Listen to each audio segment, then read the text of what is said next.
பச்சை பயிறு எவ்வளோ அழகாக முத்து முத்தாக முளைச்சி வந்திருக்கு பார்த்தீங்களா? எப்போவுமே கொண்டக்கடலை மட்டும் எனக்கு முளைச்சி வந்ததே கிடையாதுங்க. ஒரு மாதிரி ஊசின மாதிரி ஆயிரும், நல்லாவே இருக்காது. அதை பார்க்கும்போது மனசு சங்கடமாக இருக்கும். ஆனால் பாசிப்பயிறு மட்டும் என்னை எப்போ ஏமாத்தினதே கிடையாது. அப்படி மணிமணியாக முளைச்சி வந்திருக்கோம். சாப்பிட்றனும் இல்லையா, ஆனால் அதை அழகு பார்த்துக்கிட்டே இருப்பேன். அது எனக்கு ரொம்ப பிடிக்கும். நைட்டு அடுப்பு துடைக்கும் போது சிலிண்டரை கழட்டி வச்சிட்டேன். காலையில் மாட்டும் போது ஒரு மாதிரி லீக் ஆகிக்கிட்டே இருந்தது. என்ன பிரச்சனைனே தெரியல. கடைசியாக ஒருபடியாக மாட்டி காஃபி பயிருன்னு வேலையை ஸ்டார்ட் பண்ணியாச்சு. பயிர் இதுக்கு முன்னாடி நான் குக்கரில் போட்டுருவேன், அது குழஞ்சி போயிடும். அதுக்கப்புறம் தான் தெரிஞ்சது நம்ம அவிக்கணும், அப்போ தான் நம்ம அதை பார்த்து கரெக்டாக எடுக்க முடியும்னு தெரிஞ்சிச்சு.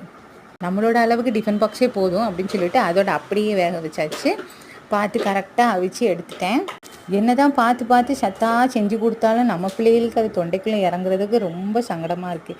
என் பையன் சாப்பிடவே இல்லை, என் பாப்பா ஏதோ சாப்பிட்டு பார்த்தா. வீடியோ பிடிச்சிருந்தா லைக்